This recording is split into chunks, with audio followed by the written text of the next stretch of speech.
Rogers TV. Barry.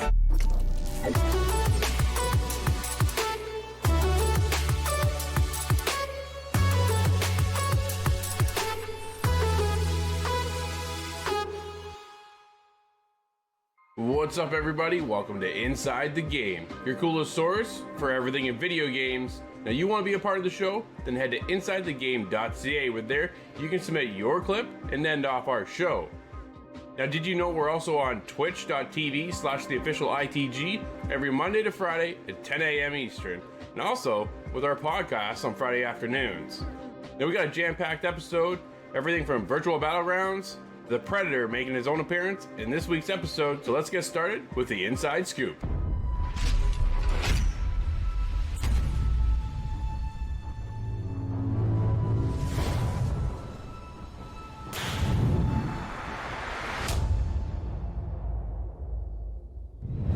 Alright, all you Modern Warfare fans, let me tell you, I know the last update was a big one and everybody was really confused at what was going on. We were downloading an update that made the game bigger, yet the size was smaller, but it was a huge download that everybody was really upset with. Well, guess what? The new Call of Duty update's here, and it's gonna bring the install size of the game almost up to 200 gigs. But don't be too scared. They've kind of had a workaround this time to make things a little bit easier for all of us when we go to install this one. Let's check out the details on it.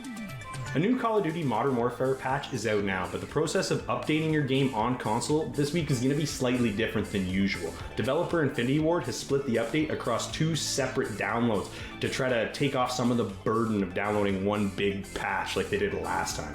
So the first part's going to download as normal on your console of choice, either auto-updating or kicking in as soon as you try to launch the game, as soon as the patch is released. And from there, you're going to need to launch the game and access any mode outside of Warzone, so campaign, multiplayer, or Spec Ops. And when you hover over any of those game choices, it's going to display a message asking you to please install multiplayer. Selecting that takes you to another screen that lists various components of Modern Warfare, and selecting Data Pack 1 will direct you to the additional download. On Xbox One, the initial update was 12 gigabytes, while Data Pack 1 was 18 gigabytes. That should give you enough time to check out the patch notes. When both downloads are completed, you'll have to restart Modern Warfare for them to apply. So if you're just accessing the free-to-play Battle Royale Modern Warfare Warzone, you can just jump in. But if you want to access any of the other features, the campaign, multiplayer, or Spec Ops, you're definitely going to have to restart the game for the update to apply. When both downloads are completed, you'll have to restart Modern Warfare for them to apply. If you're just playing the free-to-play Battle Royale mode Warzone, you won't have to start the second download, as it only applies to the paid content part of the base Modern Warfare package.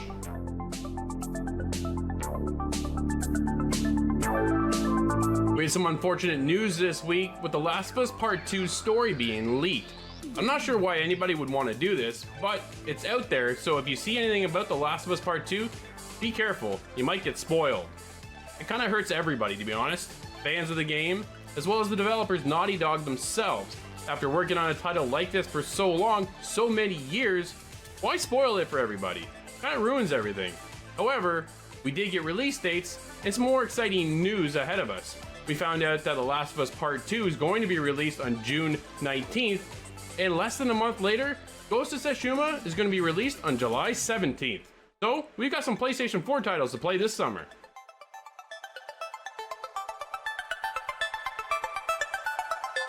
We just watched Google Stadia's Connect video, where they lay out some of the games and some of the moves they're bringing Stadia in the future.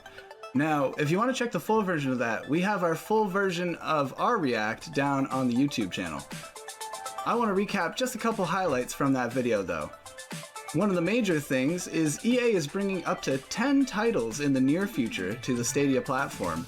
This is going to include Star Wars Jedi Fallen Order, and Madden, and some of the other sports titles that you're familiar with. Other news included that PUBG is now available, surprise, right now on the Stadia platform and free to Pro users. Stadia Pro is free for about 2 months now if you sign up, so check it out now that PUBG is available to play with your friends cross-platform, even though they're on a console and you're on a Stadia. This is definitely welcome news, as we want to see more cross-save, cross-plat. Any of that is always great. We want to see it come to the Stadia and make all that gaming that much more fluid.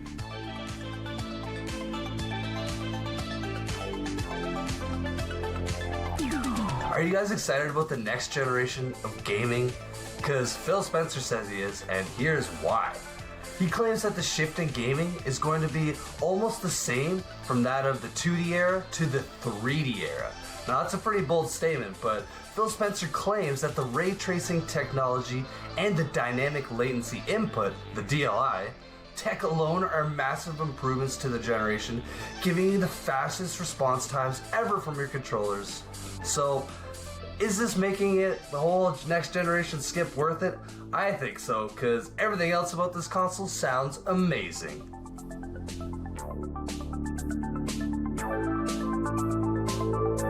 Alright, Dying Light fans, I know you're probably hoping that I'm going to sit here and tell you about Dying Light 2, because I know it's been about 2 years since we first heard about it. Well, guess what? I don't have any good news about that quite yet, but we got some news about Dying Light. We're getting a new DLC. Let me tell you, Techland's mixing it up a little bit. They're going with a previously unreleased game and an unreleased character, Hellraid. Let's check it out. This new paid DLC expansion for Dying Light will expand the game with a dungeon map with new enemies and a variety of new weapons. Hellraid started life back in 2013 as a hack-and-slash title. The game featured a single-player narrative allowing players to battle the demons of hell by their lonesome or through co-op. The game was originally slated for a 2013 release before being pushed into 2014, and development was put on hold in 2015. So that prompted Techland to be like, well, you know what? Let's put it into one of our more successful games, into Dying Light, and this is bringing the Hellraid DLC this summer to PC, PlayStation 4, and Xbox One.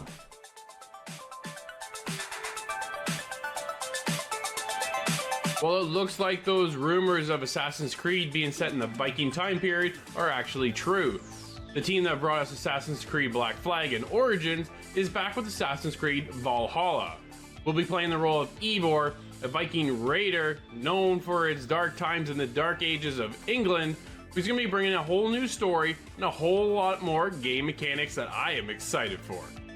In the latest iteration, players can take advantage of new features including raids, growing their settlement, building their power, and expanding their influence.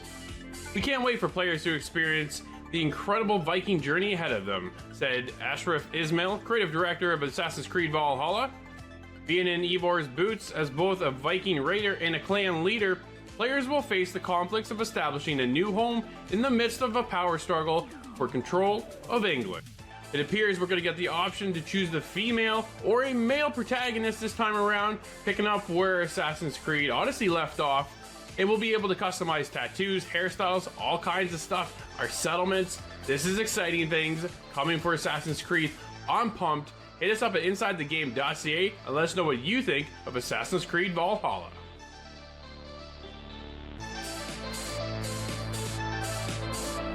Finally caught wind of the PlayStation Plus games for the month of May, and it's looking pretty sweet. This month is the month of simulators. Starting things off, we have Cities and Skylines, the massive city builder where you really feel like you are under control of everything. Tons of depth in all of the things you do, like taxing your community, forming roads, or even monitoring public transportation and services. That's just scratching the surface of what you can do, so if you haven't tried this game, now is 100% the time. Next up this month, grab your pitchfork and horsey in the Farming Simulator 2019. Just kidding with you. Well, only partially kidding, because we are getting the latest edition of the Farming Sim series, but in this game you harvest crops, raise livestock, and drive the big old tractor around.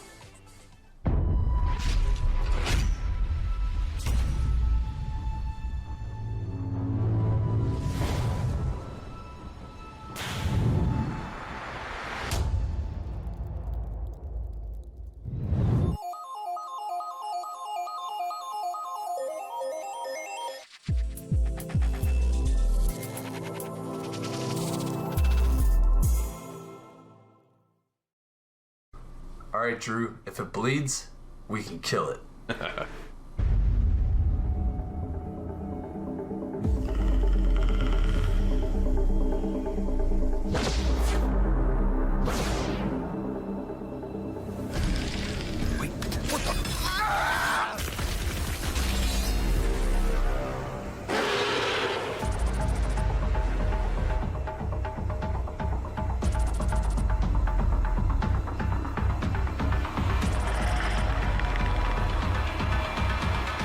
Nate, you and I got to jump in Predator Hunting Grounds. First of all, thanks to PlayStation for sending us this code. Just to preface this, however, never affects our true opinion of the game. Nate, you and I jumped into the beta when it first launched. We got a good feel of how it was going to be, but now that the game is actually here and in the full release, what do you think about Predator Hunting Grounds?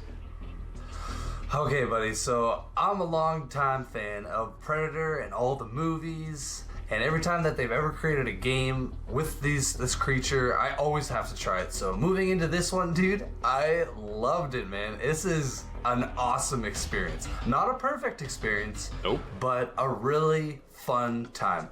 Illphonics, the creators of this game, the game that they made before this that they're most known for is Friday the 13th, and they did a really good job. Again, that game lacked a little bit of polish, but Yeah. it was the gameplay and the essence that really kind of pushed that one forward. And with Predator, the gameplay and everything is also really good, and you know, at the same time, not so good, man. Well, exactly, yeah. When it comes to horror games and horror movies, I'm not the biggest one on ITG Crew to be covering that stuff, but to jump into Predator, we're a little bit different here. I've got that Evolve feel, so I never jumped into the Jason or the Friday the 13th experience, but I jumped into Evolve, where it was 5 hunters versus 1 monster, and it's kind of the same thing here, where you're 4 soldiers hunting down, essentially, objectives, but you're also, in the wake of all that, dealing with the Predator. He's kind of this nuisance that you can either take out or evade enough and long enough that you can jump on the helicopter to bail out after capturing enough of your objectives throughout the gameplay. Now, I thought the rounds were, honestly actually balanced really well. I didn't find my round was too short, which sometimes they were short if you were actually to take out the Predator quick enough, unless you're the Predator Or and you you're took out us. Exactly. Sometimes it goes the other way, because lately we've been jumping in on stream, going in and playing as the soldiers only, but you can jump in as the Predators, and we'll get to how that works in a second. But when you're out there with your friends, and if you have 5 friends, now you can do a private lobby where you're able to battle with all 5 of you. Man, like, there's just so many unique opportunities and experiences with a game like this that you and I have been having a blast at this and powering through, where you climbed, dude, to a level that I wasn't expecting you to go to and make it to so fast. Yeah, man. So within about a day or so, I ranked up almost 50 levels. I haven't done that in a game in a long time. You know, Call of Duty, any of these kind of multiplayer style games, that's like, that requires time, and I put it into that game the other day because I wanted to. The game was so fun, man. You also have a level up system with this game. Yeah. So as you progress, you unlock new classes, new weapons. And if you use those weapons, you get to unlock more attachments, so making them more powerful. But essentially, while you're leveling up, you're also giving this in-game currency, and with this in-game currency, you can buy cosmetics. And the cosmetics in this game, dude, let's go to this, because they don't charge you a penny for anything, man. There's no way, shape, or form where you can spend money to try and buy any of their cosmetic stuff, which is unusual in a game like this. Absolutely, there's no store outside of the game itself. You were earning the currency within the game, and then with that currency, you were spending it on cosmetics.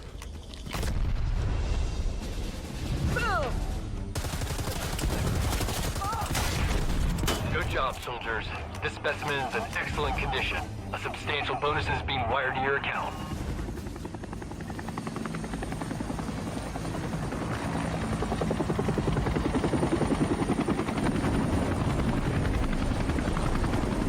Now let's get into some of the bugs, because there is a lot of technical issues and lack of polish in the game. The best part is the gunplay. It feels absolutely solid, but if you take a look at my main screen, my main loading screen, I have half the time Predator is supposed to be on screen holding my character. My character looks and is right on screen, it looks fine, but Predator is not actually there. Predator is this gray box silhouette of a figure but there's nothing there. And a lot of this stuff kind of translates and goes on within the game itself. There's a lot of bugginess where you'll get AIs just kind of pop right in front of you. You'll get AIs running into you'll be right buildings. beside them. Oh man, They're not doing anything. there's a lot of like, glitches and jankiness within the game, and you get a lot of that Friday the 13th feel still kind of making its way over into Predator, unfortunately. But the game is fun, and it's the experiences that you get within the game, because every round is going to be different. I put rounds in it.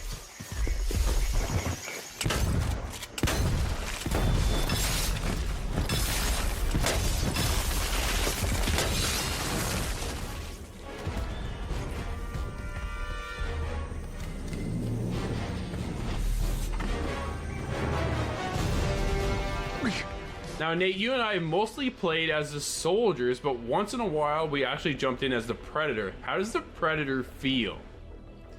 Well, man, the Predator, it's a tough one. I think what they did is a spectacular job. There is a massive learning curve, I believe, to using the Predator. Yeah. That's kind of why I mostly found myself using the Marine. I like playing as a team and that sort of thing. But as a Predator, the way they've built the maps, man, you can traverse through the trees, and even the way it looks when you're a Marine and you see an invisible Predator, kind of half-cloaked invisible Predator scouring through, it looks spot on from what the movies used to do. So that's cool. But the Predator gameplay, man, it is a little jank. It's a third-person perspective, so it's different.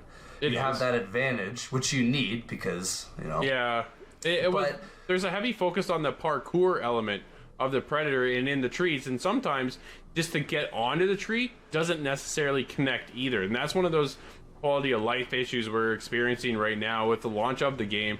It's a bit of a struggle for some of this stuff to connect and feel right and smooth and proper at the same time, where you're kind of bouncing around thinking you should land somewhere or connect with the bottom of the tree that allows Predator to climb up the tree, and it just doesn't happen. So yeah, you know, it just takes away, because it could be so smooth. When I come from an Assassin's Creed background, where back in the old days, like I'm talking about Assassin's Creed Brotherhood, and when the multiplayer launched, you could traverse the entire rooftop of Rome and not hit the ground once, and I could circle and I could loop this thing all day long. But when you're on playing Predator, I feel getting from treetop to branch is a little cumbersome sometimes, and you're not sticking where you want to go. And that, you know, I know it's pretty open, but honestly, if you can get past that part and kind of learn the mechanics of it, I think it's a little bit deeper. And then there's other strategy too, because the more you unlock, the other abilities come in and the perks and all this other stuff. Man, it just elevates some of the Predator gameplay to another level. And then you get guys that people are out there that are at that stage and they've played a lot of the Predator, and you could feel that they know the Predator and how well it works. Oh man, and when you're just getting picked off one at a time. Yeah. And then the cool thing is too, we failed to mention this, is that as a Marine, if you die, you're allowed once throughout the mission to call for reinforcements. So whether one of your friends die or all of them die, or sorry, the other two die, you can call for reinforcements once to bring them back. Which is cool. It is cool, because sometimes you do. I've died within the first few minutes of a game, and sometimes, you know, for these 15 potential minute games, you know, that could kind of suck. But it seems like the people want to bring you back, because working as a team is the key to victory.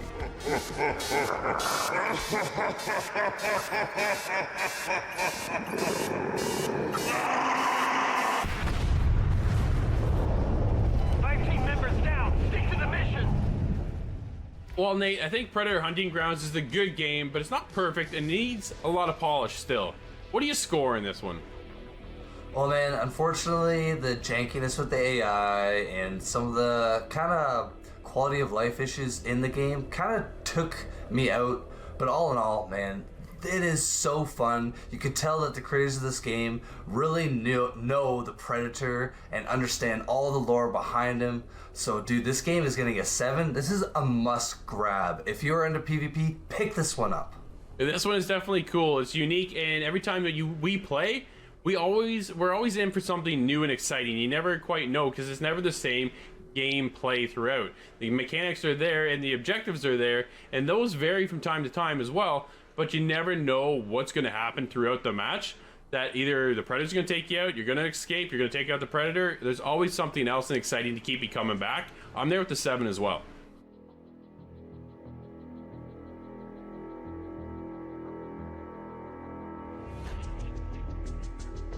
Playing as a Marine, traversing the jungle while completing objectives and trying to fight off the Predator is fun and makes communicating and building your team's perks important. Playing as the Predator is tough, but once mastered, you really become the ultimate hunter.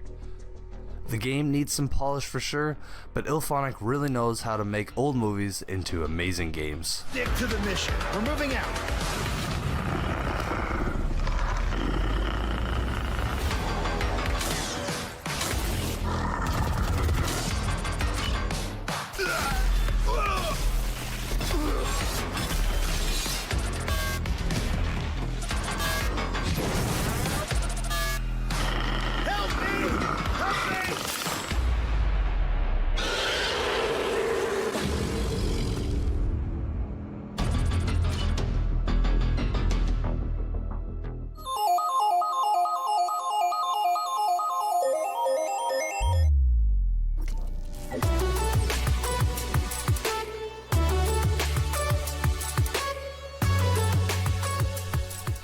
Due to the coronavirus, a few of us have a little too much time on our hands. Here's 4 titles that we recommend in no particular order to help you pass the time.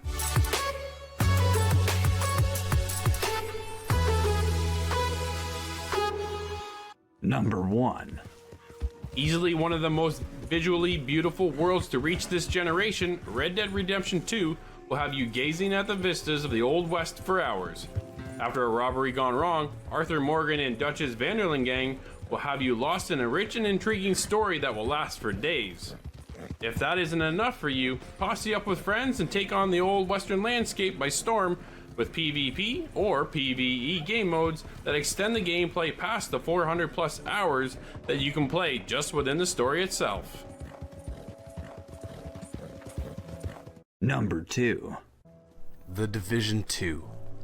Why pick a post-apocalyptic game set in a time where there's a massive viral outbreak that wiped out all law and order?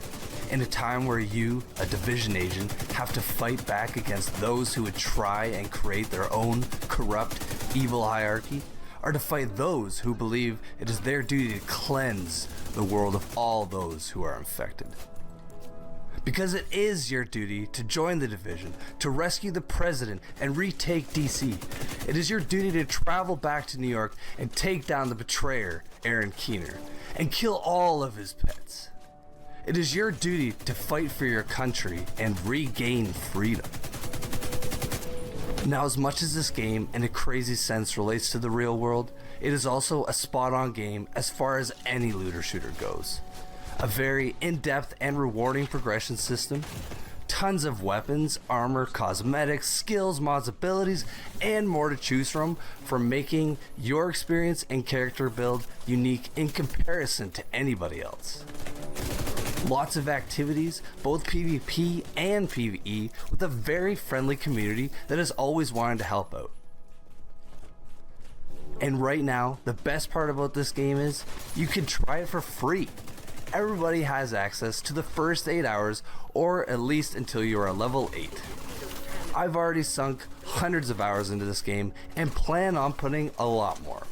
If you're starting up or have been playing this, hit up Parker50 with the space in between those on Xbox and I'll play with you. Now lastly, with the Division 2's newest DLC release, Warlords of New York, there's an entire new yet familiar setting to explore and loot. An evil warlord, Aaron Keener, has returned and is planning something far bigger than you can imagine. I know what it is, so why not play through the game and find out for yourself? Number 3.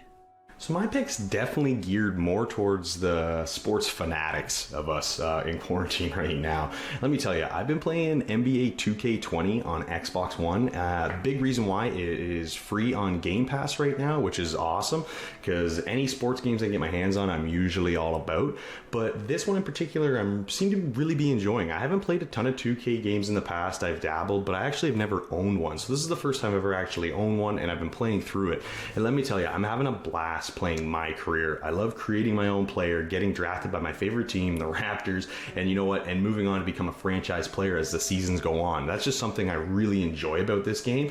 But there's a game mode for everybody here. There's online versus, you can play against CPU versus. My team allows you to be the GM, control the inner workings of the team, which is a lot of fun, orchestrating trades, doing free agent signings in the off season. There's a lot of things in this game, and that's for the most part the offline stuff. And there's a ton of online modes. In my career, you can go to my neighborhood, you can play rec games, you can play 3v3, 5v5 ranked games. There's so many different options here, and as a sports fan, especially with no sports being on, this is a real outlet for me, and I'm really enjoying it. I'm hopping up off the couch when I'm winning games, making big shots like I'm watching the game on TV. And you know what, I think any sports fan will really feel that and understand what I'm saying here. But you know what, this game's for everybody. It's a lot of fun to jump in and play with your friends. So you know what, make sure you check out NBA 2K20 on Xbox One. Number 4. Elite Dangerous is my recommendation. If you've seen the show, you know Elite Dangerous was a very big standout hit to me. Released all the way back in 2014, this title was originally slated to have seasonal DLC. Frontier scrapped DLC in favor of free content updates shortly after Horizons. With over 44 billion stars to explore, there is no shortage of adventure when you can be a smuggler, a pirate, a combat pilot, a deep space trucker, an explorer, or a miner in PvP or PvE out in space. The latest update brings player-controlled fleet carriers, which makes this game even bigger and better to jump in now more than ever. So if you have all the time in the world, why not explore another world?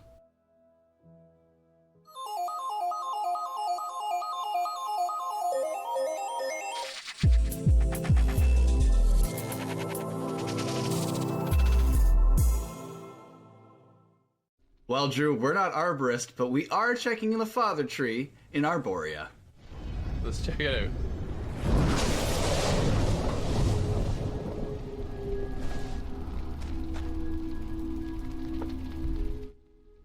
Well, Drew, we jumped into Arboria to check out this roguelike kind of game in early access.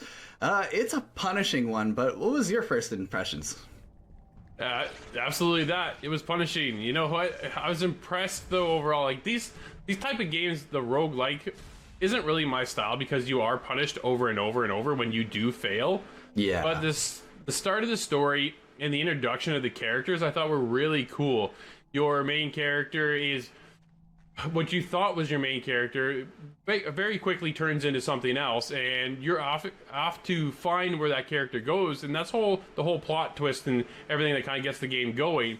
There isn't any voiceover dialogue, which I kind of was a little disappointed in, which was unfortunate. But when you start there with your fairy-esque character who kind of helps you and is like a companion and brings you through the game, it allows you then to go out, traverse the cool creatures that are in this underground world that you're trying to get to and help the father tree kind of rejuvenate itself. But then as you go out and you're looking for that one character, you're then faced with all these other creatures and the wasps and things like this and other nature kind of like feeling creatures, but yet they're so tough, man. Like I don't know how many times I died in a matter of an hour. Like it was just over, and it's relentless too. When you get in there, you feel like you're making some headway, and all of a sudden it's one mistake and it's all over. Yeah. Yeah, you might find a weapon you enjoy, but then you just take too much time at one route or something, and they come at you in waves. Whenever you're trying to clear these routes, because that's the main goal is to clean the father tree. Your main character, he's some kind of hero of the village. He puts a hat on and he becomes, not himself. were sent after him, a product of the Father Tree, sent down below to clear the corruption off of the roots, and that gives you some progress in the game as well. So this roguelike, it's very important that there's something to work toward. Each of your characters spawn when you die, you spawn a new character, and there's some mechanics around that. But for the most part, you're just trying to get deeper, clear more routes, and that will unlock further and further for better playthroughs. The combat, you touched on it, it's very difficult. You can be overwhelmed very easily. They give you 3 heals, and that's about it. I believe you get 3 more heals if you drop down to the next level, but of course the next level is more dangerous. There's more creatures, and there's a couple different varieties of creatures too. I want to touch on how the game looks, first of all. I'm not an artist, but this has quite a specific kind of look to it, and the fact that it's very jungly. The creature you're made of is some kind of plant troll monster. Everything seems to be alive and kind of pulsing. It's really unique. Absolutely is. I thought the cool design of the characters. They are, in fact, this troll-like creature, and your whole town or village is basically these creatures, these trolls. And the art style and direction I thought was so unique. It's something you don't see very often, if at all. So I was really impressed. Yeah, I wanted to mention the really cool guy who levels up your weapons and stuff. He's just like this floating head that spawns when you have unlocked enough roots. He looks almost like a plant demon, and that art style is really cool to me. I like it. The fact that they blend this grotesque look with nature. It makes for a really cool world, and your village does expand as you unlock more routes, as you save them, I should say. You get more set pieces around your hub world that you return to between deaths. And what did you think of that little tribal dance? I thought it was pretty cool. Again, something unique. I find this whole entire game really unique and different than what's out there right now. So if you want something that's a little more adventurous, I would definitely take a look at this game. Arboria is very cool. I was really impressed with what they've taken as far as the game mechanics. Even though it's really tough and not my actual play style, I've had a great time in it. And then the hub world, and then you get to this dance mechanic. It's kind of like a ritual before you kind of get going, and then you're tossed out into the world. It's really, really cool, and I love these troll creatures that they've created. Man, I've been having a good time playing this game. The art style is really kind of what sets it apart, because there's not much out there that is like this at all, where you get this mix of nature and this kind of more of a gothic kind of feel in a sense. Yeah. You know what I mean? Definitely. So I thought it was really, really cool. Well, and there's also a really interesting thing where some of your creatures, as you spawn, you have a chance of getting different roles. If you put all of your points that you've collected in your playthrough, if you put those and offer them to the gods, they favor you, and you get a better spawn on the next life. And I thought that was really cool, because when you start off, your characters are really weak, and they're so weak, in fact, that some of them can't even see color. And it actually changes the way the village looks. Everything's not as vibrant as it was, and it's just that art style is definitely an important thing that they're holding on to in this game, and I really think that that's what sets it apart. Absolutely. That world and the environment that you traverse through is just so special. And everything has life because you are underground, and it is all about the Father Tree. And it has a tree. Obviously, there's a lot of life involved in that, and there's always movement and stuff. There's nothing there in the world that is static and boring to me at all. No, it's a randomly generated dungeon as well. So even though it's kind of dark and the set pieces are similar, that's because you're seeing it randomly generate different dungeons based on those few pieces. Now, this is a early access game, so I expect to see a lot more variety in the enemies and the dungeons as time goes on. But what we've seen now is pretty impressive. What would you say, Drew? I think we've... Yeah, because it's not actually an official release, we're not going to give it a final score, but what we are going to do is I'm going to give it a definite recommend. You need to check this game out. This is something special. Cool characters, and an amazing world that's outstanding. It's so vibrant and different than what's out there right now. This is something you need to check out. Yeah, I'm right there with you. Different weapon types, different melee attacks with them. Kind of has a Dark Souls feeling, but you can't say that nowadays. There's a lot of really impressive things to this game, and I'm definitely going to recommend it. We had an exciting first look at a unique roguelike. We definitely recommend checking this out.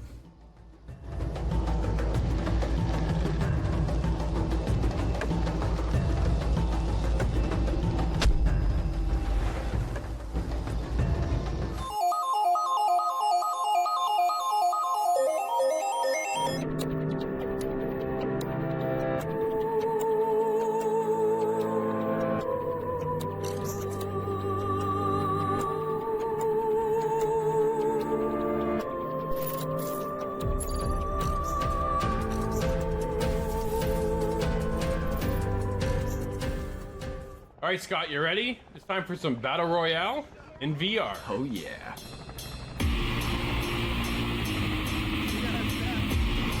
Dino Shooter, good luck. You look like you need it. All right, Scott, you and I put on our VR headsets and jumped into the world of Battle Royale. We're talking about virtual battlegrounds. This is coming to early access on Steam. What'd you think of this one? Well, I've played VR Battle Royale before, one other game, that was Standout. This one is kind of a standout on that one, so to speak. Much newer, much more polished. There's a lot of really cool kind of Battle Royale stuff that you would expect. My first impression was a good one. How was your time in this? I'm enjoying it. I'm coming from the world of PUBG. So for me, I spend a lot of time on PUBG Mobile. Jumped into the world of PUBG on Xbox and PC. So I've played PUBG all over the place. And that is the biggest connection for me moving into virtual battlegrounds. To be able to play a PUBG-esque style game in the world of VR. And dude, this is pretty intense stuff. Like, I thought they did really well. It is, you can tell it's still in early access. I think they have a lot of work to do yet ahead of them, but they've got a good foundation in front of them. I think they're there with some good stepping stones and to be able to push forward. But when you get into the world, things aren't exactly polished per se, right? We're getting a little bit of jankiness. Our characters are kind of like, their limbs are all over the place. I see a lot of people on their tippy toes when they're in the lobby. You jump into the world, and sometimes when you jump out of the plane, you actually get teleported back into the plane and then back out. Like, it's kind of this weird disconnect there. But when you actually land, then some of the houses they seem like stand-ins almost. You know what I mean? Like, they're there, but they're not quite up to that polish where the company wants to bring them. I think they're getting there, but they have the building blocks already established for us. And they have us in there testing out the game. Oh, yeah. Now, I've been in there, dude, I've been there and I've been playing a great time, like having a great time. But when you're in there, if you get motion sickness easy, this one's going to hit you hard. Where I was only able to play probably about 2-3 matches at the most in one sitting. But the time I was in, I was having a great time. Yeah, no, there's always a concern for that when you jump into one of these motion games and with the left stick moving you around. There's a nice running animation thing that you do to speed yourself up, but what that does is it kind of gives you that motion feeling, and it doesn't take too long for that to set in. There is some performance issues on some higher end machines, which they're actively sorting out right now. If you look in the elevator, there's actually a pretty good log of all the changes and the updates that are coming, as well as when you get into the lobby, you can vote on what you would like the developers to add next, whether it's vehicles or guns or just to firm up certain things. So vehicles in VR right now? I don't think that's ready. No, but there's a lot of different ideas on the board, and it's really cool that they're listening to the feedback. A lot of the top people on the leaderboards, I have a feeling, are the devs, and they're dominating the games. But everybody's in there and having such a good time from the moment you start in that lobby. Everybody's loading in, and there's kind of a hangar bay, a basketball arena, and like a paintball kind of room. Those assets were really cool, and it's kind of weird because when you get onto the map, it is a little bit more basic than you would expect. The gas station kind of stands out as being a good location, but some of the buildings are pretty empty and the gun spawns are pretty low. So there's definitely an early access thing happening here. But I have good confidence in them just based on the way they're listening to feedback and updating the community.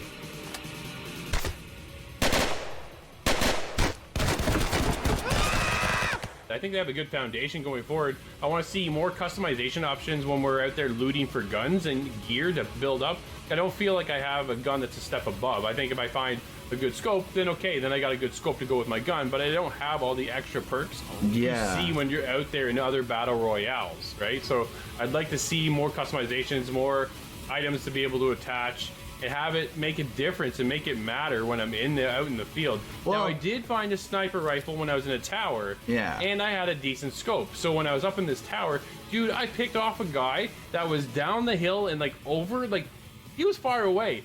And the funniest part about this is when you jump into the world of VR, because you're standing up, I actually, for this particular moment, got down on one knee and kind of balanced myself, and because you're going through the scope and it's in VR, like I've got my lip all curled and I'm sighted right down, I got my head tilted, I'm looking down the sights, It is one of the coolest aspects of this game, and when I picked off that guy, it was one of the best feelings I've ever had in VR. It was so cool. I had a great game where I was making those shots from long range, and it just everything worked out so well. I think that's maybe the slant and why you're not finding superior guns. He keeps it more of like a grounded, everybody's on the same playing field, even if you are a dev. But that being said, it would be nice to see a little bit more variety in kind of the play styles, because I find a lot of pistols and a lot of SMGs, and I end up in a lot of tight corners, which is exhilarating if you're sneaking up on somebody and you just happen to give yourself away.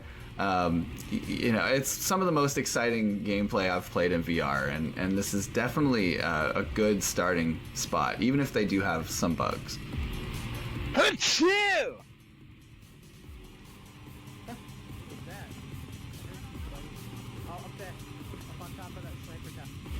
Scott, you and I jumped into the big old map, and it felt big from the get-go, but when you land, it didn't feel all that big, and then when that circle started shrinking in, dude, you couldn't get out of that circle quick enough. You got stuck, and in a lot of other Battle Royale games, you're able to kind of make your way out of the circle, but here, you and I both died in the circle. Yeah, I'm a little mixed on that, because one time I was with you and we almost got out of there, sprinting as fast as we could. But there was another time where it took a really long time for the drones to kill me, and I was able to get back into the circle and finish the game. So it's a mixed result. You see the drones flying around outside of the zone, and I'm not sure if they're targeting me or what's going on there. But the map kind of does this thing of corralling you into one spot eventually, as they always do, but there's only a couple locations on the map that I know there's going to be some good gun spawns, and it seems like too often I'm getting caught really, really far away from the circle, and when that happens, it's so hard with the locomotion to actually get yourself out of there. There's some towers that you can climb and take a zip line across, but it's just so hard to actually climb the tower in time. It's too much of a rush. The game only has, I think, 12 people in a full lobby, but it seems like it's kind of rushing it to a tighter circle. Yeah, it's a little limiting, I found, right? I found I was in.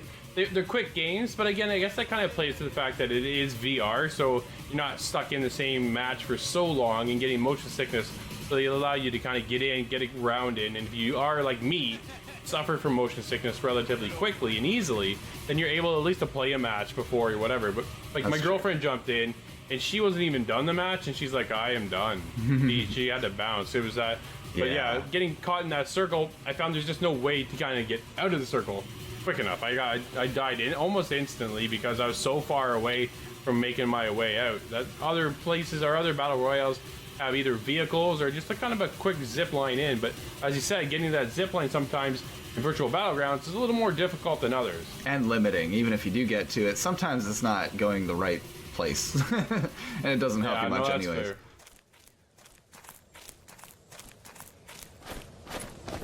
All in all, Scott, I think you and I had a great time. What are you going to do here? Are you going to recommend this one or not recommend Virtual Battlegrounds? If you have a VR headset, I definitely have to recommend Virtual Battlegrounds. This game is definitely setting the bar for the VR Battle Royale experience, and really they just have a little bit of work to do to polish it up, but the devs are always active, so I have a good confidence in this one. Nice. I'm having a great time, even from a person who gets VR sickness easily. I still had a great time in this. I'm keeping my eye on it. I'm hoping for a little bit more polish in the graphical side of things. That would be nice. A little bit more environmental stuff in the world itself and more populated guns.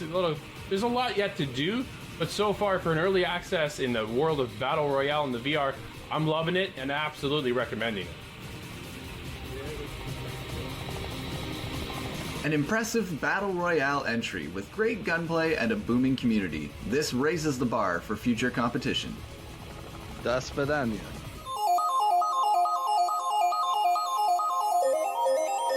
This week, I'm going to give my recommendations for Xbox One backwards compatibility. Now, Xbox One, they've been doing this for quite a few years now, and they've built a massive library of great games. They even give you the option to play your original Xbox game discs on your console. So starting off, I'm talking about a trilogy, the Mass Effect series. If you have never played through them, or it's been a very long time since you've dabbed into the iconic story of Shepard, now is just as good as any. Although the combat might feel slightly outdated in the first game, the story itself will drive you forward, giving you some of the hardest decisions to make in a video game. Greatest threat of our brief existence. Commander Shepard, step forward. CERN is a rogue agent on the run for his life. You are authorized to use any means necessary to apprehend or eliminate him. He has an army of Geth at his command. He won't stop until he's wiped humanity from the face of the galaxy. I'll find some way to take him down. Wherever Saren goes, we'll follow. Everyone on this ship's behind me, Commander. Next up, I'm talking about the Xenomorphs and Predators. I grew up loving the Alien vs. Predator movies and all the predecessors before it, so when I saw that they brought the awesome menacing creatures to Xbox 360 back then, I had to try it. Playing through the campaign, you get to see the same story told through 3 perspectives: the alien, the marine, and the predator. Awesome storytelling along with a wicked multiplayer. Do yourself a favor and pick this one up.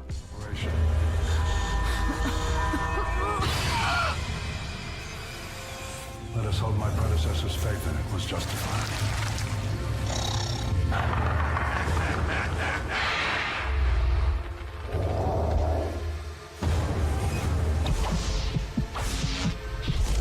My name is Carl Bishop Whalen, and this is my facility. All you have to do is leave, and I give you my word you will not be pursued. At least, not by any of my personnel.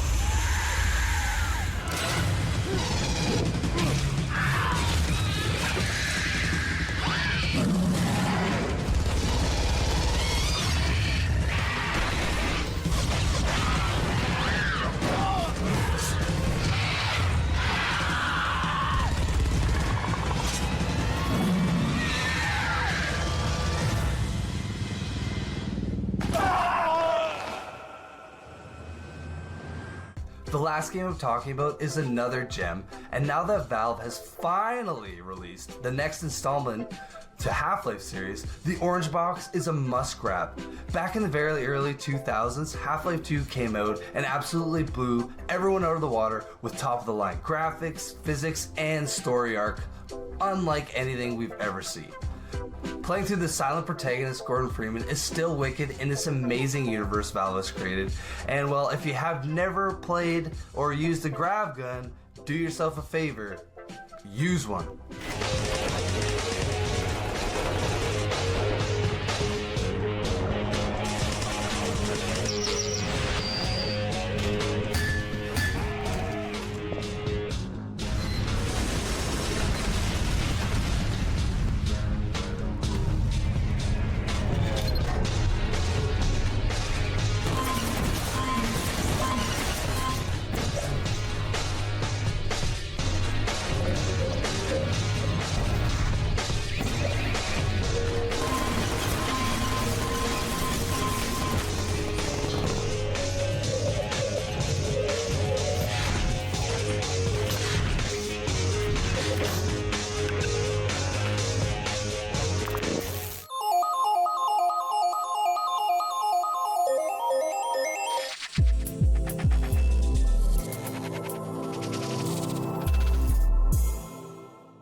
Alright, Drew, I think we sunk our ship on this one.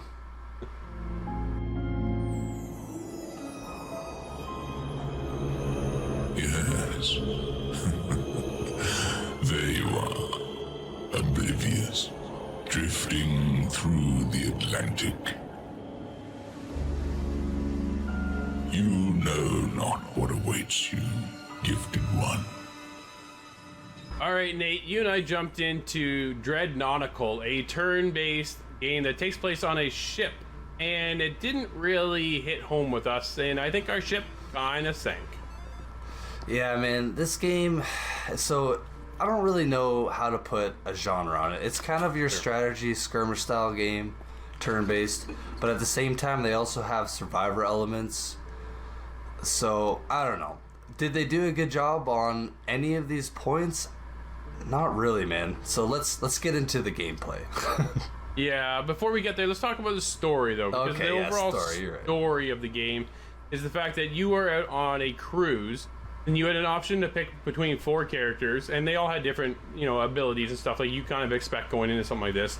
But then your cruise just goes south, and then it's taken over in this Groundhog Day-esque feel of you kind of launching in a basement / like your workshop, which then progresses you to scour the ship and find out why these crawls, which is the version of a zombie, and other creatures are on the ship. And then every time you make it through the level, you go to the front of the ship, sound the horn, and then your day starts all over again.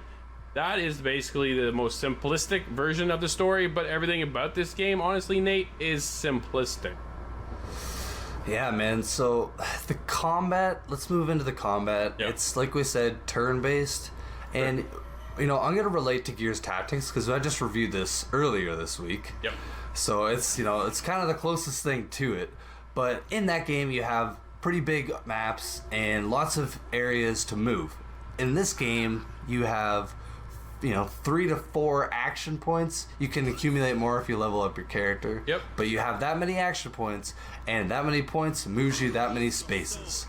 So basically, each level each little section of the map is a rectangle or a square or whatever. So you're just kind of moving simplistically through these maps, attacking the creatures. There's no real depth in skills. No. There's not a lot of depth in weapons or whatever. It's just kind of like ranged or melee or a grenade style weapon.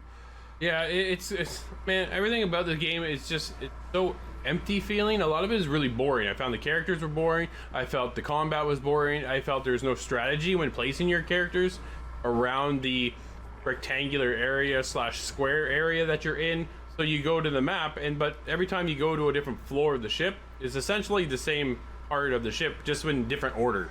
So you have a casino over on this end of the ship versus that end of the ship, and everything's just the same thing. It's a rinse and repeat over and over again. And then when you're trying to get into something that's more strategic when placing your characters, because turn-based games are focused on you set up a character over here and then let's set up our other character over on this side so that we can maybe maneuver our way around to flank and set yourself up so that you achieve your goal of defeating the enemies here. Like coming off of Gears Tactics, man, if you didn't have your sniper placed in the right spot, that could lose or win the battle for you. Exactly.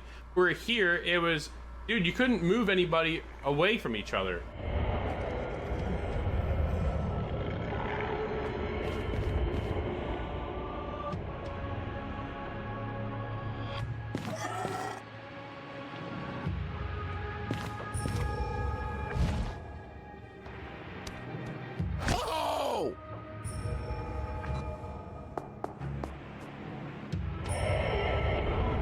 I didn't like the overall design. I didn't like the level design. I found everything about the game was simple or boring.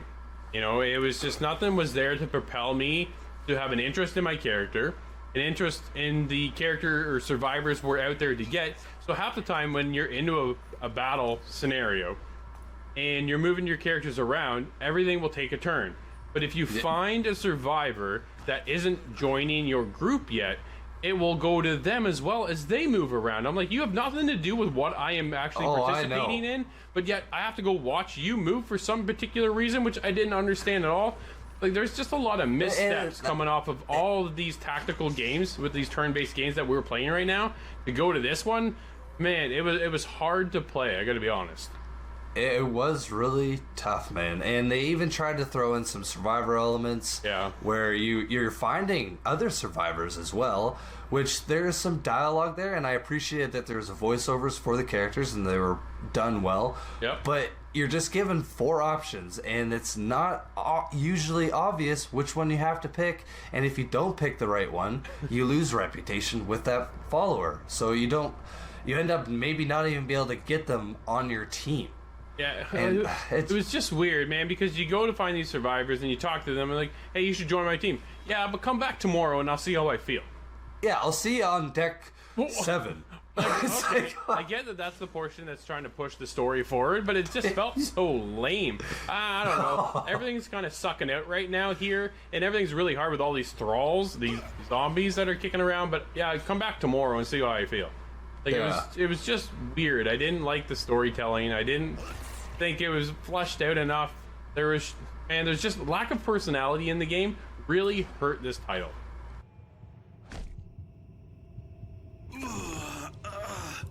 It was a good battle.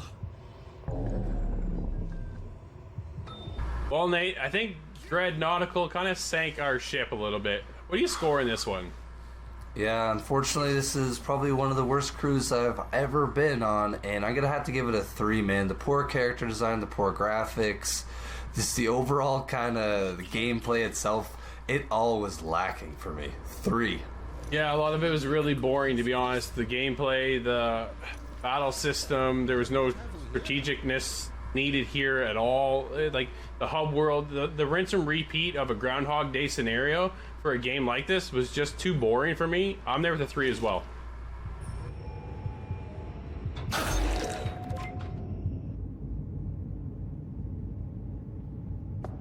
I do not understand it. It never failed before. Now my charges are dead? Probably. I don't even know that. Dread Nautical is an okay survival tactical turn-based game that doesn't do anything exceptionally well. An interesting concept that just didn't roll with Drew or Nate. Welcome to my realm, child.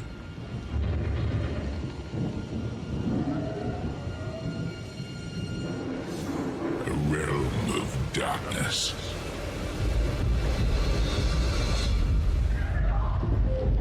A realm of despair. A realm of dread.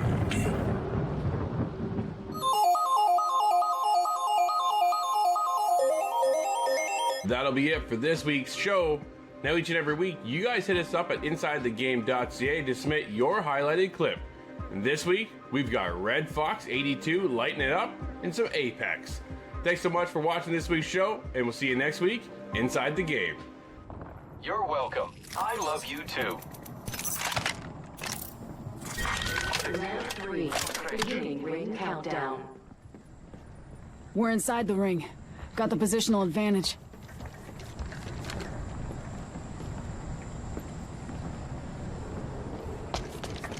Gotta hop up here. Select fire.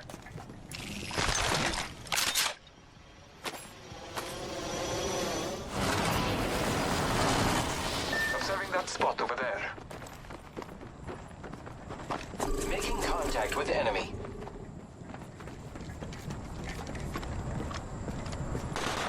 Firing. Contact with contact with target. I'm taking fire. Heads up. Dropping the pain. Reloading. Taking the airstrike.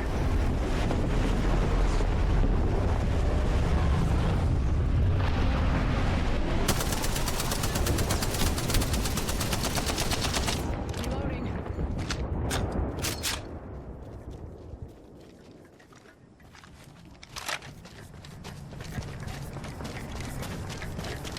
I am taking fire, friends. This guy's revealed danger upon us. The fight is not even. Multiple contact with hostile. Grappling.